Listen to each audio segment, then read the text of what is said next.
Sir ಈಗ correct. ನಾನೇನು ಹೇಳ್ತೀನಿ, ಅಂಡರ್ 18 ಏನು ಮಕ್ಕಳಿದ್ದಾರೆ, ಅವರು ಮಾಲ್ಗೆ ಬರೋಕ್ಕಾಗಲ್ಲ. ಅವ್ರು ಬರೋದು ಬೇಡ ಪಾಪ, ಅವ್ರಿಗೆ ಪರ್ಮಿಷನ್ ಇಲ್ಲ. ಆ್ಯಸ್ ಇಟ್ ಈಸ್ ನಮಗೆ ಸಿಂಗಲ್ ಥಿಯೇಟರ್ಸ್ ಏನಿದೆ ಅಲ್ಲಿಗೆ ಬಂದು ಅವ್ರು ನೋಡ್ಬೋದು. ಏನು ಅವ್ರಿಗೆ ಆ್ಯಕ್ಚುಲಿ ಅವ್ರಿಗೆ ಏನೋ ಒಂದು ಹೇಳಕ್ಕೆ ಹೊರಟಿದ್ದೀವಿ ನಾವು ಅದರಲ್ಲಿ.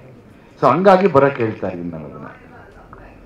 ಸರ್ ಖಂಡಿತವಾಗ್ಲೂ ಅಪ್ಲೈ ಆಗತ್ತೆ. ಯಾಕೆಂದರೆ ನಮಗೆ ಎಲ್ಲಿಗೆ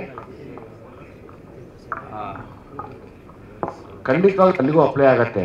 ನಾನು ಅವ್ರನ್ನ ಯಾಕೆ ನೋಡೋಕೆ ಹೇಳ್ತಾ ಇದ್ದೀನಿ ಅಂದರೆ, ನಿಮ್ಮದೇ ಅಲ್ವಾ ಈ ವಿಷಯ, ನೋಡಿ ಒಂದ್ಸರಿ ಟ್ರೈ ಮಾಡ್ಕೊಳ್ಳಿ. ಆದರೆ ನಿಮ್ಮ ಕೈಲಾದರೆ ಏನೋ ತಿದ್ಕೋಬೋದಾ ಅಂತ ಹೇಳೋ ವಿಷಯ ಅಷ್ಟೇ, ಇನ್ನೇನಿಲ್ಲ. ಎರಡೂ ಇದೆ ಸರ್. ಬೆಂಕಿ ಮುಂದೆ ಬೆಣ್ಣೆನೂ ಇದೆ, ಬೆಂಕಿನೂ ಇದೆ. ಸರ್ ದಯಮಾಡಿ ನೀವು ಸಿನಿಮಾ ನೋಡ್ಬಿಟ್ಟು ನಮ್ಗೆ ಹೇಳಿ sir, please. Sir sir sir ಮೂರ್ತಿಗೆ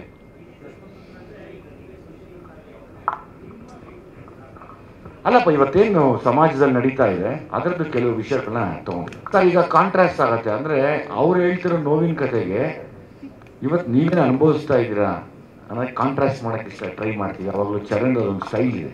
ಅಂದರೆ ಇಲ್ಲಿ ನೋವಿದ್ರೆ ಅಲ್ಲಿ ದುಃಖ ಇದ್ದರೆ ಇಲ್ಲಿ ನೀವೆಷ್ಟು ಎಂಜಾಯ್ ಮಾಡ್ತಿದ್ದೀರಾ ಅನ್ನೋದನ್ನ ಕಂಪ್ಯಾರಿಸನ್ ಕೊಡೋಕೆ ಹೋಗ್ತೀವಿ. ಸರ್ ಇಲ್ಲೇನಾಗುತ್ತೆ, ಬರೀ ಫೋಕ್ ಸಾಂಗ್ ಇವತ್ತು ನಾವು ಸುಮ್ಮನೆ ಹಂಗೆ ಬಿಟ್ಟರೆ ಒಂದಷ್ಟು ವ್ಯೂಸ್ ಮಾತ್ರ ಆಗ್ತಾ ಇದೆ. ಆದರೆ ಯಾವಾಗ ಇದಕ್ಕೆ ಒಂದಷ್ಟು ವಿಷಯಗಳನ್ನ ತುಂಬಿಸಿ ಹೇಳ್ತೀವಿ, ಎಸ್ ಇದು ಫೋಕ್ಸ್ ಆಗೋದು ತಿರ್ಗಾ ಒರಿಜಿನಲ್ ಸಾಂಗ್ ಹೋಗ್ತಾರೆ, ಅದು ಕೂಡ ಹೆಲ್ಪ್ ಆಗುತ್ತೆ ನಮಗೆ. ಓ ಇದು ಈ ಸಾಂಗ್ ಅಲ್ವಾ?